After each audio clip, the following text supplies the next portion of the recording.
Hi everyone, welcome back to DFTW, a channel that reveals the truth behind global events every day. Today, we discuss Donald Trump's National Security Strategy 2025 and offer a comprehensive analysis that covers the document's core claims, the doctrinal shifts it signals, likely regional and global consequences, expert critiques, and practical implications for U.S. allies, adversaries, and global institutions. The 2025 National Security Strategy, NSS, was released on December 4, 2025. It represents an unmistakable reset in Washington's grand strategy. Rather than reiterating the post-Cold War consensus that the United States must lead a rules-based international order and maintain broad forward deployments, NSS 2025 reframes national security around a narrow set of core national interests: sovereignty, economic and industrial independence, border security, and selective defense of strategic zones. It emphasizes military modernization and technological edge, signals more selective global engagements in which the U.S. allies need to assume greater responsibility, and prioritizes the Western Hemisphere. This pivot will have immediate diplomatic echoes, deepen strategic ambiguity in hotspots such as Europe and the so-called Indo-Pacific, and raise questions about alliance management, deterrence credibility, and long-term global governance. Here, Clara will unpack its argument, analyze its principal components, assess reactions, and explore how governments and markets are likely to respond. At its core, NSS 2025 resets the question, what is American security, from an expansive global guardianship to a sovereignty-centered, interest-first posture. Three headline shifts are most important. Number 1, prioritization of sovereignty and America First economic security. The strategy elevates industrial policy, supply chain resilience, semiconductors, minerals, energy, and border control to the same strategic level as military preparedness. Economic competition and industrial independence are explicitly reframed as national security requirements.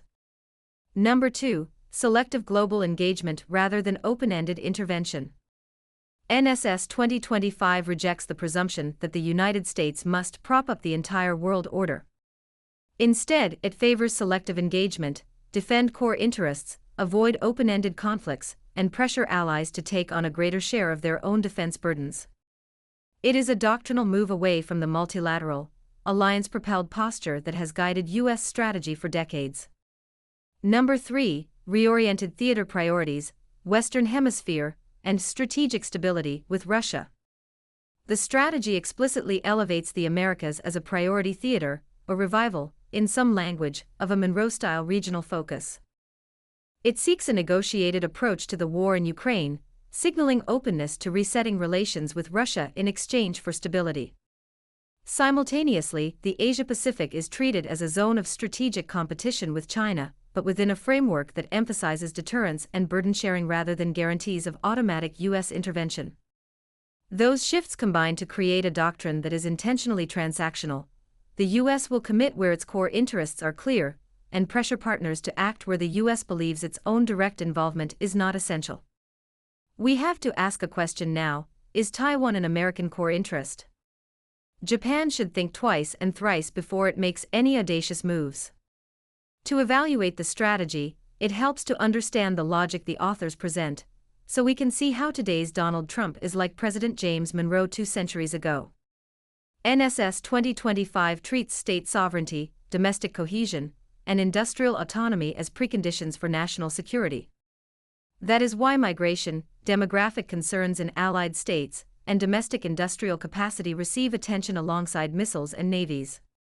It is a conceptual broadening of security that moves beyond kinetic threats to structural resilience. The strategy calculates that the United States should avoid missionary foreign policy, indefinite commitments that carry open-ended costs, and instead invest in capabilities such as nuclear modernization, space, cyber, and advanced weapons that deliver deterrence and surgical options. The approach is framed as efficient stewardship of American power. It treats supply chains, microelectronics, materials, and manufacturing as instruments of power. The implicit thesis, winning the next generation of economic and military competition, requires domestic industrial supremacy and control of critical inputs. This intellectual package is attractive to those who believe the U.S. can no longer maintain global primacy cheaply and must prioritize Yet it also invites critique. What is lost when the U.S. chooses strategic retrenchment in regions where its leadership historically underpinned deterrence and norms? Here is a new U.S. defense posture: modernization, deterrence, and selective presence. The new national strategy calls for a modernized, technically sophisticated military that emphasizes three key areas. Nuclear modernization and strategic stability underscore the renewed importance of a nuclear posture and modernization as essential to deterrence. It couples this with a desire to negotiate strategic frameworks to reduce large-scale risks, notably with Russia. Space, cyber, and next-gen capabilities prize technological overextension in conventional ground deployments. It presents a selective forward posture. Instead of large, enduring footprints in peripheral theaters, the NSS hints at more agile, forward-leaning but leaner deployments with greater partner co-deployment and burden sharing. That is, the U.S. retains forward options but expects partners to pay a greater share of the cost. So the implication of NSS 2025 is clear: military planners will likely emphasize force modernization, rapid strike and long-range precision, and survivable, dispersed basing at the cost of fewer heavy, occupation-style forces abroad. The approach attempts to square deterrence with fiscal and political constraints, but it hinges on partners accepting more risk and responsibility. NSS 2025's rhetoric about Europe warning of civilizational erasure, tied to migration, demographic dynamics, and political strain has produced alarm across European capitals. The message to Europe is double-edged: we will support, but you must take primary responsibility. Allies see this as an erosion of the implicit security guarantee that underwrote NATO's cohesion since 1949. Many analysts predict the short-term defensive hedging by EU states and political blowback inside Europe. There will be increased spending and emphasis on national defense, along with diplomatic efforts to reassure the US that Europe can manage its own affairs. Populist parties might seize on the NSS framing to argue for inward policy changes, while pro-Atlanticists will push for stronger burden sharing. The result could be greater policy divergence across Europe. DFTW viewers should now understand why France was so eager to visit Beijing several days ago. NSS 2025 is open to negotiating strategic stability with Russia and seeking a settlement in Ukraine that reduces the chance of broader escalation. The Kremlin publicly welcomed the tone, saying it aligned with Russian interests. Negotiated pauses or settlements could reduce direct NATO-Russia tensions, but any deal that trades territory for peace would be politically volatile in Kiev and among allied capitals. Through negotiation, Russia could get what it wants because of America's own consideration. For NATO, if the US signals a readiness to de-emphasize Europe, Moscow can press on peripheral fronts where Western cohesion weakens. Then, the NSS 2025 comes to the so-called Indo-Pacific and mentions China: deterrence without guarantees. NSS 2025 is tough in language about competition, but removes some previous implicit guarantees. It emphasizes deterrence, regional partnerships, and the need for allies to pull more weight, while preserving options for US military action if core interests demand it.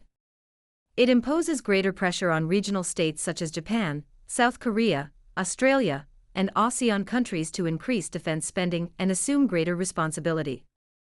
It also increased strategic ambiguity over Taiwan. Beijing could read the document's emphasis on selective engagement and burden sharing as a less certain US commitment to defend Taiwan in all contingencies. Is Donald Trump abandoning Taiwan? The correct answer should be, no. US leaders really want to defend the island rather than sell outdated weapons.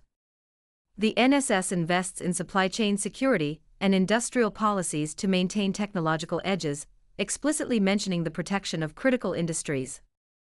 When turning its eyes to Latin America, NSS 2025 explicitly re-elevates the Americas as a strategic zone. The emphasis on migration, transnational crime, and sphere of influence language suggests a more interventionist US posture in its hemisphere. Still, it is framed as protective of American interests rather than global liberal agendas. It will likely increase US engagement in Latin America, but also raise regional sensitivities about sovereignty.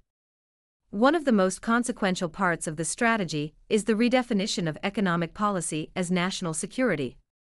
NSS 2025 especially focuses on several areas. Critical supply chains. Semiconductors, rare earths, advanced manufacturing, and energy resilience are prioritized. The NSS argues that without domestic capacity and trusted partners, the U.S. cannot ensure strategic autonomy. Trade policy reframed. Multilateral free trade is subordinated to national resilience. Trade bargains that undermine strategic industries will be viewed skeptically. Industrial mobilization tools.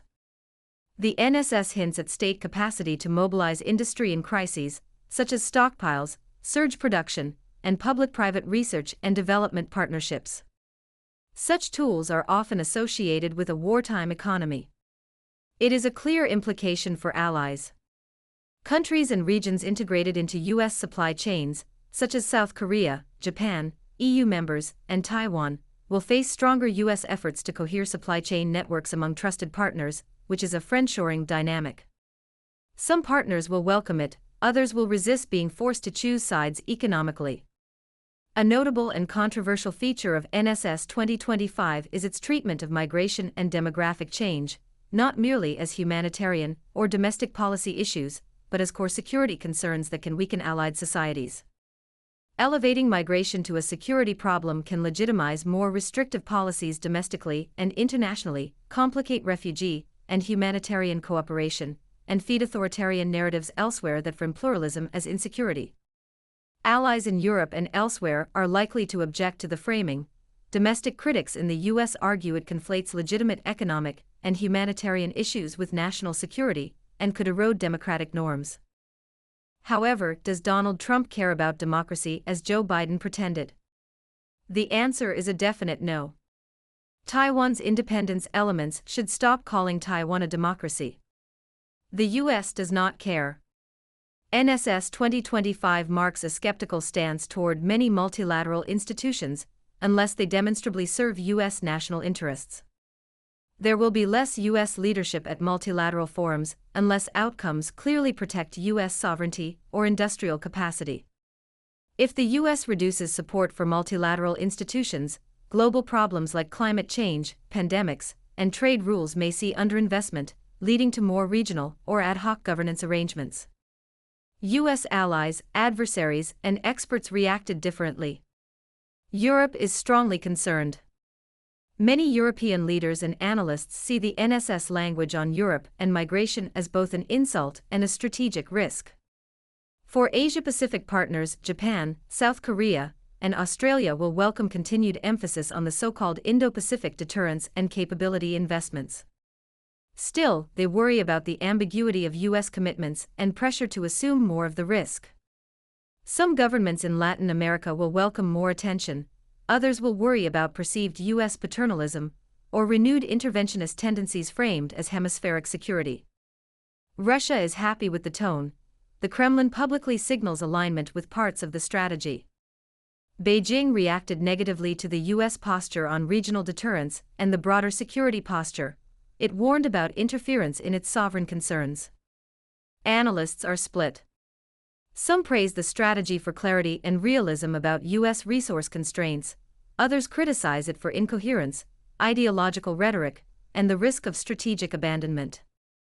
NSS 2025 signals a willingness to pull back, while expecting partners to deter adversaries increases short-term burden on allies without credible U.S. backing in crises. Deterrence may fail. The U.S. is declining, but it still wants its followers to help maintain U.S. hegemony. It is a joke by itself.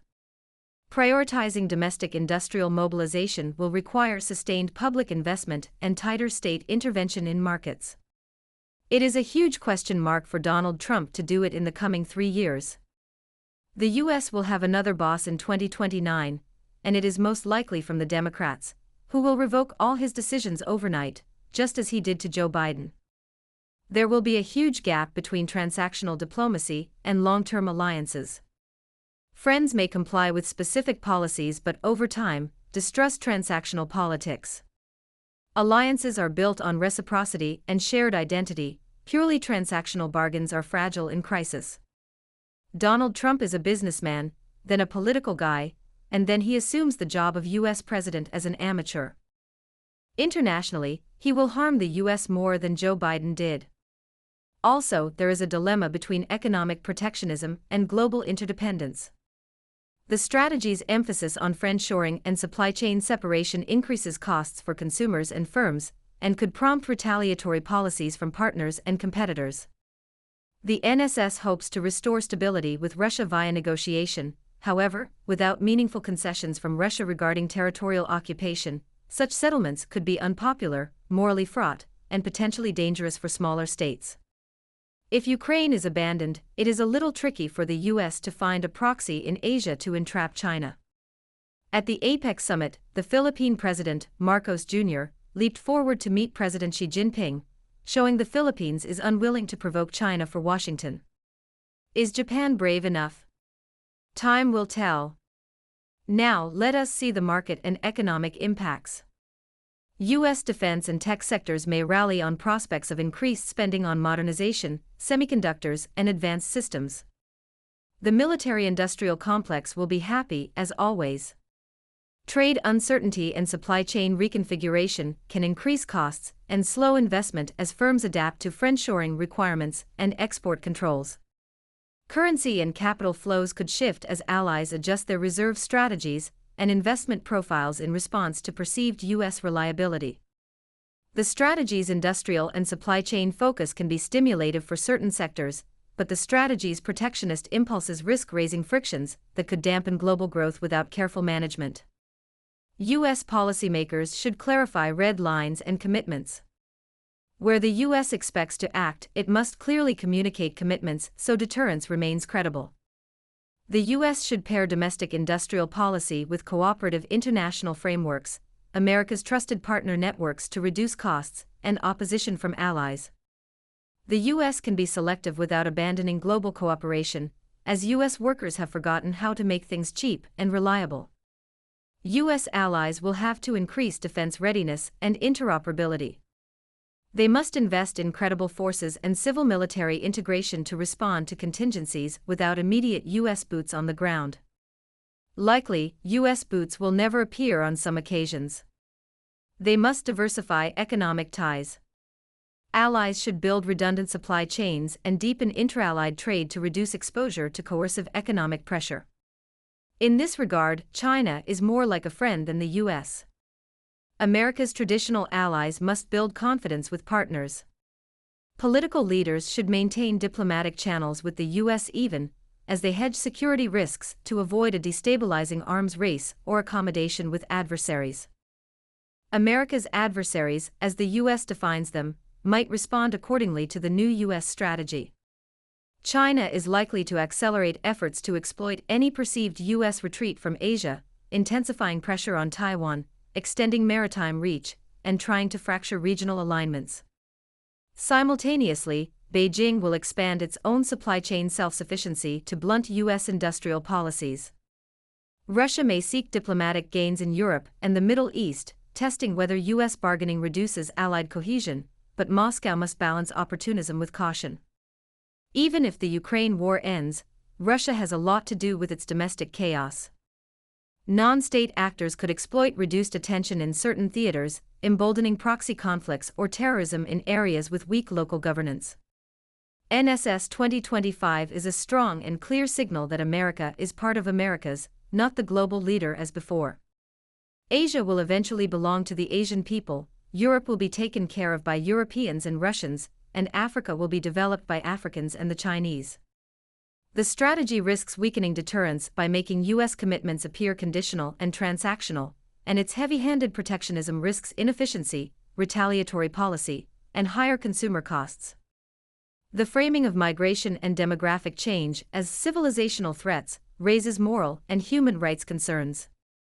Transactional diplomacy can win short-term concessions, but loses soft power and influence over the long haul.